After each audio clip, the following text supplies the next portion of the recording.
បរោះម្នាក់បានយកជើងទៅជន់លើផ្ទៃមុខរបស់រូបទីងមុងក្រដាសរូបជុះរូបវិញ្ញាណមួយសន្លឹកដោយដាច់ចិត្តគូដណ្ដឹងរបស់លោកបានប្រញាប់រំលឹកភ្លាមថាមិនត្រូវជន់មុខមនុស្សឬរូបតំណាងមនុស្សបែបនេះឡើយរួចនាងបានណែនាំឲ្យលោកប្រញាប់ពោលពាក្យសុំទោសជាបន្ទាន់បើមិនខ្វះទេលោកអាចនឹងត្រូវរងគ្រោះចង្រៃឬស៊ុយធំមិនខានប៉ុន្តែបរោះនោះមិនបានយកចិត្តទុកដាក់នឹងសម្ដីនាងឡើយរួចក៏ងាកខ្នងដើរចេញទៅបាត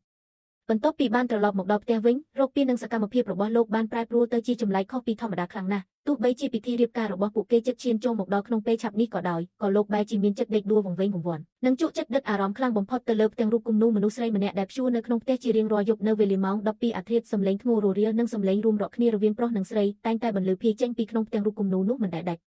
នារីជាគូដណ្ដឹងគិតថាលោកកំពុងតែលួចមានស្រីញីនៅខាងក្រៅនិងក្បត់ចិត្តនាងក៏មានបំណងចង់រត់ស្ទុះចូលទៅក្នុងបន្ទប់ដើម្បីចាប់ការឲ្យបានស្រស់ប៉ុន្តែនៅពេលដែលនាងបើកទ្វារចូលទៅនាងបានឃើញតែគូដណ្ដឹងរបស់នាងឈរសម្រាប់ខោនៅត្រង់ជ្រុងបន្ទប់តែម្នាក់ឯងប៉ុណ្ណោះគ្មានឃើញមានមនុស្សស្រីណាផ្សេងតតែសោះនារីជាគូដណ្ដឹងច្បាស់ក្នុងចិត្តថានាងមិនបានស្ដាប់ច្រឡំឡើយហេតុនេះនាងបានដើររុករកគ្រប់ច្រកល្ហកដើម្បីស្វែងរកដំរុយនាងខំប្រឹងស្វែងរកអស់រយៈពេលយ៉ាងយូរប៉ុន្តែនៅតែមិនឃើញមានអ្វីខុសធម្មតាសូម្បីតែបន្តិចចំពេលដែលនាងកំពុងតែញឿនឆ្ងល់យ៉ាងខ្លាំងនោះខ្សែភ្នែករបស់នាងបានសម្លឹងទៅចំផ្ទាំងរូបគំនូរដែលព្យួរនៅលើជញ្ជាំងភ្លាមនោះគូដណ្ដឹងរបស់នាងបានបង្ហាញរកពីតក់ស្លុតនិងខឹងសម្បាយ៉ាងខ្លាំងនាងមានការភ្ញាក់ផ្អើលជាខ្លាំងនៅពេលដែលបានដឹងពីអ្វីដែលកំពុងតែកើតឡើងពិតប្រាកដនៅពេលដែលនាងលូកដៃទៅប៉ះផ្ទាំងរូបគំនូរនោះម្ដងទៀតគូដណ្ដឹងរបស់នាងបានទះកំភ្លៀងនាងជាច្រើនដៃយ៉ាងចាស់ដៃថែមទាំងបានប្រមាននាងយ៉ាងដាច់អង្ការថាបើគ្មានការអនុញ្ញាតពីលោកទេនាងមិនត្រូវបានអនុញ្ញាតឲ្យឈានជើងចូលក្នុងបន្ទប់នេះទៀតឡើយហើយរឹតតែមិនអាចលូកដៃទៅប៉ះពាល់ផ្ទាំងគំនូរនៅលើជញ្ជាំងនោះជាដាច់ខាត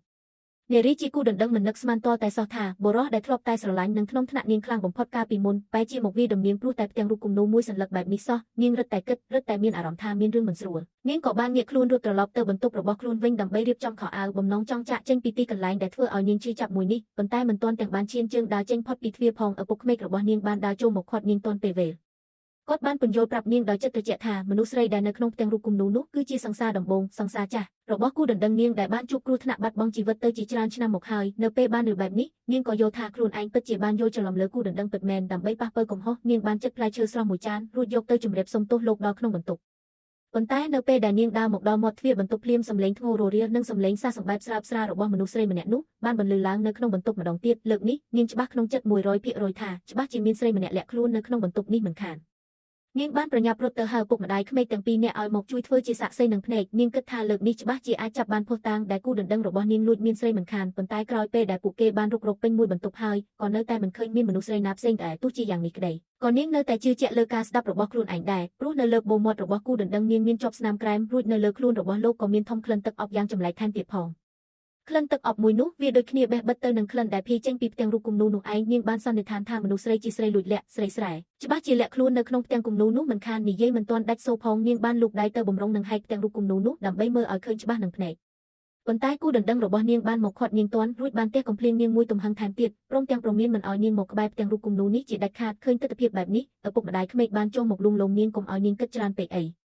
ពួកគេបាននិយាយថាវាគ្រាន់តែជាផ្ទាំងគំនូរធម្មតាមួយសន្លឹកប៉ុណ្ណោះមិនអាចមានមនុស្សលាក់ខ្លួននៅក្នុងនោះបានឡើយបន្ទាប់ពីបានលួងលោមនាងឲ្យដើរចេញផុតទៅឪពុកម្ដាយបានងាកមកទះកំភ្លៀងកូនប្រុសរបស់ខ្លួនមួយទំហឹងរួចស្ដីបន្ទោសថាឯងចិត្តរៀបការហើយទោះបីជាមានតម្រូវការខាងផ្លូវភេទយ៉ាងណាក៏ដោយក៏ត្រូវតែអត់ទ្រាំរង់ចាំឲ្យផុតពិធីការសិនដែរក្រោយពេលត្រឡប់មកដល់បន្ទប់វិញនារីជាគូដណ្ដឹងរឹតតែគិតរឹតតែមានអារម្មណ៍ថាមានរឿងអាថ៌កំបាំងធំមួយនៅពីក្រោយនាងបានប្រញ្ញាចិត្តក្នុងចិត្តយ៉ាងស្ងៀមស្ងាត់ថានាងនឹងត្រូវតែវេកមុខនិងស្វែងរកការរឹតពិតនៅពីក្រោយផ្ទាំងរូបគំនូរនោះឲ្យខាងតែបាននៅពាក់កណ្ដាលអាធ្រាត្រពេលដែលមនុស្សម្នាបានលងលក់ក្នុងដំណេកអស់ហើយនាងបានលបលួចចូលទៅក្នុងបន្ទប់របស់គូដណ្ដឹងរួចដកកាំបិតមកចាក់និងអាហែកផ្ទាំងរូបគំនូរនោះដែលជាកង់នៅក្នុងវិនាទីបន្ទាប់អ្វីដែលរន្ធត់បំផុតនោះគឺមានឈាមស្រស់បានហូរជ្រាបចេញពីក្នុងផ្ទាំងរូបគំនូរនោះមកយ៉ាងគួរឲ្យខ្លាចសម្លេងចលាចលនោះបានធ្វើឲ្យគូដណ្ដឹងដែលកំពុងតែគេងលងលក់នោះភ្ញាក់ដឹងខ្លួនឡើងលោកបានស្ទុះរត់មកភ្លាមរួចមិននិយាយអ្វីសំបីតែមួយម៉ាត់ក៏បានទះកំភ្លៀងនាងមួយទំហឹងនៅពេលដែលបានឃើញផ្ទាំងរូបគំនូរដ៏មានតម្លៃរបស់ខ្លួនត្រូវរងការបំផ្លាញខ្ទេចខ្ទីមើលមិនយល់បែបនេះលោកបានផ្ទុះកំហឹងយ៉ាងខ្លាំងរហូតដល់លែងដឹងខ្លួនរួចបានគំរាមកំហែងថានឹងវាយសម្លាប់នាងឲ្យស្លាប់នៅថ្ងៃនេះដាច់ខាតនៅក្នុងស្ថានភាពដ៏គ្រោះថ្នាក់នោះឪពុកម្ដាយក្មេកបានប្រញាប់រត់មកជួយទាន់ពេលវេលា